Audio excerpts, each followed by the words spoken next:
Yo, welcome to RG Debate. Today we're chatting about miracles in the digital age. We're going to try and keep it chill but punchy, digging into one of the oldest conflicts still kicking around, really. Yeah, it's this huge collision, isn't it? You've got these deeply spiritual claims, often really subjective, hard to pin down, smacking right up against the modern world's demand for, hard data, this whole regime of evidence. Exactly. And that kind of sets up our main question today.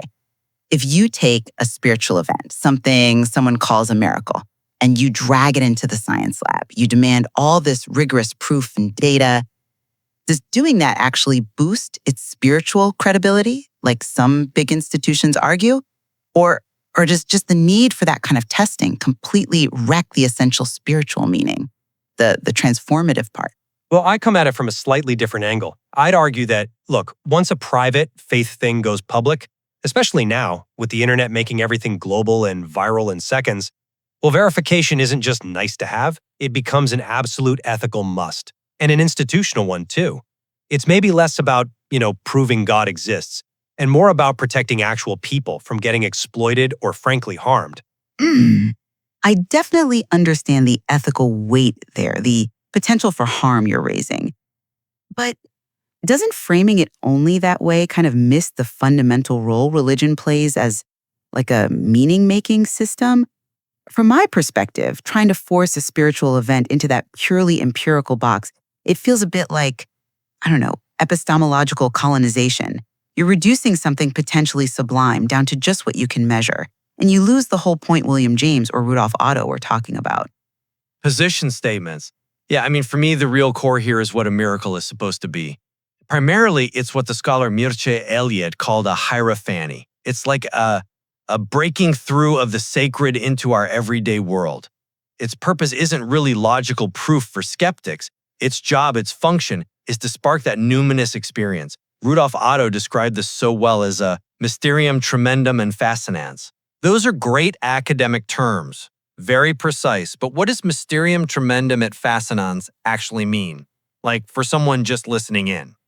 Right, good question. It's basically that intense, overwhelming feeling you get when you encounter something you perceive as sacred or divine. It's got the terrifying aspect, tremendum, like the sheer immense power, maybe of God. But it's mixed with this fascinating part, fascinans, this kind of irresistible pull towards that power. So the spiritual function of a miracle from this view isn't about handing evidence to a physicist who doubts it. It's about offering existential meaning, maybe transformation to people of faith. It's like William James said, right? We should judge religious experiences not by their roots, like how they scientifically happened or didn't happen, but by their fruits. Do they lead to good things? Lasting change, inner peace, a sense of purpose in someone's life. That's a sophisticated way to put it. But I think you might be setting up a bit of a false choice there between the fruits and the roots. Because when these claims start involving people's health or their money or, social control, then the roots absolutely matter. David Hume laid this out centuries ago, didn't he? He defined a miracle as a violation of natural law, something that just goes against everything we universally experience about how the world works. And that's exactly where my side would push back on Hume, actually. Well, his core challenge is still pretty powerful. The evidence against a miracle, basically the entire history of human observation showing that, the world follows natural laws, is logically way stronger than any testimony for it. So the wise man, as Hume put it, has to doubt the witness. And I'd argue that today, when any claim can go viral instantly, accountability demands that kind of wise doubt. See, I'm just not fully convinced by that line of reasoning because Hume's definition itself feels fundamentally circular. He starts by defining a miracle as a violation of natural law, which kind of assumes up front that naturalism has to be true, which then lets him disprove the supernatural. It sets up the definition to guarantee skepticism before you even look at any specific claim. It feels like a prejudgment, not really an empirical finding. And, if you look outside the West for a second, think about Hinduism or Buddhism. Powers like cities, these special abilities, they're often explicitly seen as, distractions from the real spiritual goal, like nirvana or enlightenment. People practicing seriously often don't seek public verification because focusing on proof totally misses the point, which is inner meaning. Okay, I accept that internal spiritual logic, that's seeing power as a distraction. But that analogy kind of breaks down when we're talking about public claims today, doesn't it? We're not usually discussing some ascetic meditating alone in a cave. We're talking about, televised faith healers or maybe weeping statues being promoted online digitally. And this is where the ethical imperative just hits you in the face. We have documented cases, and it's grim stuff, but it's real, of tragically high fatality rates in children whose parents refuse basic treatable medical care because they're relying instead on totally unverified faith-based healing claims. That is actual, measurable public harm. And that ethical point is absolutely critical. No argument there. Right. And that actually brings us to the institution that maybe surprisingly mastered this balancing act, the Catholic Church. They seem to understand that in the modern world, they kind of had to co-opt this regime of evidence. So they require these really rigorous secular medical boards, often including skeptics or non-Catholics, to declare a healing scientifically inexplicable before their own theologians even get involved. And that whole process, that scrutiny, doesn't crush the miracle claim. Arguably, it enhances its scarcity and its public credibility by making it past the highest bar of secular examination first. Okay, let's zoom in on the digital spectacle part, because this is where things get really messy, I think. The digital age has basically turned the idea of a miracle into a spectacle. In the way Guy Debord talked about society being dominated by images, and maybe even a simulacrum, like Baudrillard described, a copy that's become so detached it has no original reference anymore. Think about those weeping statues going viral. Or remember Ponari's magic stone thing in Indonesia? The viral video itself, the TikTok clip, it becomes more powerful, more real than whatever actually happened, if anything did. It's what Baudrillard called hyperreal, Meaning it feels more real than reality itself. The image, the simulation, just completely overrides the messy, actual facts on the ground. So for me, verification, demanding evidence, is maybe the only firewall we have left to try and puncture that potentially dangerous simulation, and maybe prevent the fraud and exploitation that almost always seem to follow these things. I definitely agree with your diagnosis of the spectacle. That's spot on. But I think the prescription might be wrong. You're kind of just treating the symptom, aren't you? Why does this spectacle even work? Why does it persist? The sociologist Peter Berger, he argued for desecularization, this idea that despite everything modern, the world is still deeply religious, maybe even becoming more so in some ways. This persistence, I think, is driven by a really deep human need for the sacred, for meaning, especially in what can feel like a cold, overly rational world. So if the establishment, science, media, even your centralized Vatican approach always dismisses the spiritual, the numinous, as just noise or delusion, well, people are going to seek it out somewhere, and they'll find it in these fragmented, personalized spaces, like viral social media. Sure, but those decentralized spaces can just become echo chambers for the absolute worst, most harmful claims. Maybe sometimes, yeah. But the viral claim, even if it turns out to be totally fraudulent later, it functions as this powerful identity marker for some people. It's a way of pushing back, of saying, look, we defy the cold logic of the mainstream paradigm. That underlying need for meaning, for transcendence, it doesn't just vanish because science can't stick it under a microscope. Okay, but we have to talk about method here. You seem to be arguing for a kind of Jamesian pragmatism. Judge it by the psychological effect, the fruits. I'm arguing that when these subjective claims get packaged up, marketed, and sold, which they almost always are in the digital economy, they absolutely need to be judged by something closer to Popperian falsifiability.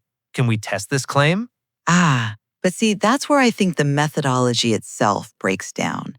I'm saying you're judging religious claims by the completely wrong standard. You're trying to import Karl Popper's idea of falsifiability, which, he designed to draw a line between what's science and what's not science. It wasn't really meant to be a universal test for truth versus falsehood. A core religious claim, like God exists, well, it's just not falsifiable. You can't design a scientific experiment to disprove it. So it's non-scientific almost by definition. It shouldn't be judged by the scientific method. because it's playing a different language game. It should be judged maybe by its existential fruits, its meaning for the person. That's a fair point about Popper's specific demarcation problem.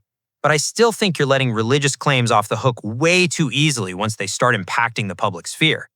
When those fruits, those subjective feelings or transformations get packaged, sold globally, and, broadcast instantly, look at phenomena like Catherine Crick reaching millions with these dramatic healing claims, well, then it crosses directly into the territory of public policy, consumer protection, and potentially fraud. But surely that's a critique of the marketplace, of how it's sold, not necessarily of the underlying spiritual experience itself. I see why you'd want to separate those two, but in the public square, especially online, they often become completely tangled up, inseparable. So we need some kind of framework that can handle both. And that brings me back to the Vatican model. Using those historical criteria developed by people like Prospero Lambertini, who later became Pope Benedict XIV, and was actually known for being quite skeptical, it shows that meaning and method can coexist. Lambertini's criteria were incredibly strict, right? The disease had to be serious, considered incurable by medicine. The healing had to be sudden, complete, permanent, and importantly, totally unexplained by any known natural process. That kind of skepticism isn't trying to disprove God.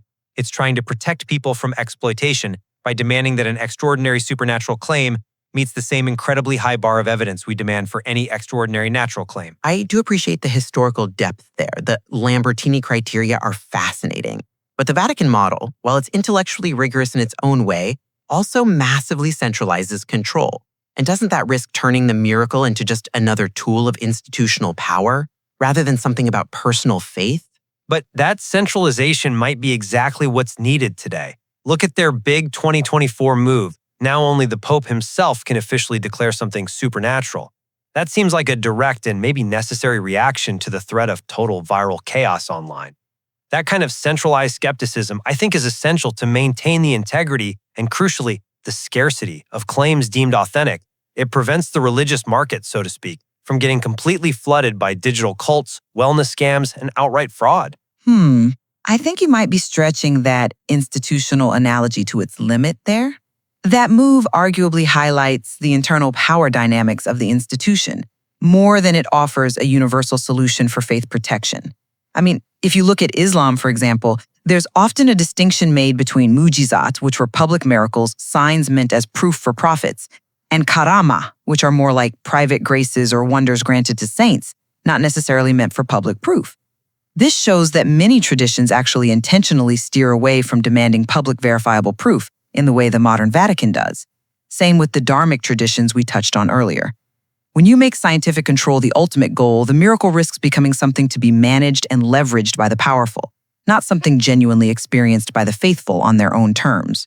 Okay, but if we don't have that kind of institutional control, or at least rigorous verification standards, who takes responsibility when an unverified claim leads to actual harm? It's not about trying to suppress genuine faith. It's about drawing some ethical lines in the sand in a world that's hyper-connected and where misinformation spreads like wildfire. I think the only real path forward is cultivating a kind of dual literacy. We absolutely must respect and use scientific evidence when it comes to public health, safety, and accountability, no question.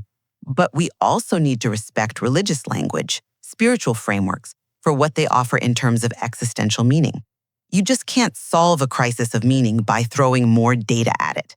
So the real tension here, as I see it, is between this deep, undeniable human searching for meaning and the modern world's relentless demand for hard data. And when we insist that every single spiritual phenomenon, every numinous experience has to somehow submit to scientific proof, well, we risk reducing something potentially sublime, that powerful numinous feeling Otto described, down to just, psychological noise or wishful thinking. We end up flattening the world, ignoring that profound human need for something that feels transcendent, something beyond the purely material. Yeah, I hear that, but I'm just not convinced that flattening the world is the biggest risk here. I think the greater, more immediate risk is the active endangerment of vulnerable people, and frankly, the destruction of credibility for genuine faith when these unverified, sometimes fraudulent claims proliferate unchecked. For me, Verification isn't about crushing faith at all. It's about drawing clear, necessary ethical boundaries. It's about protecting the vulnerable from scams, from medical neglect born of false hope. It's trying to ensure that the hyperreal digital spectacle doesn't completely swallow the space needed for authentic, perhaps quieter, sacred experience. It's definitely clear that grappling with this tension, it's ongoing, isn't it? And maybe essential for navigating modern life with any kind of balance. Agreed. It's a really fascinating and, complex collision of worlds. Wrapping up today's RJ debate. Hope you got some new insights. See you soon. Keep curious.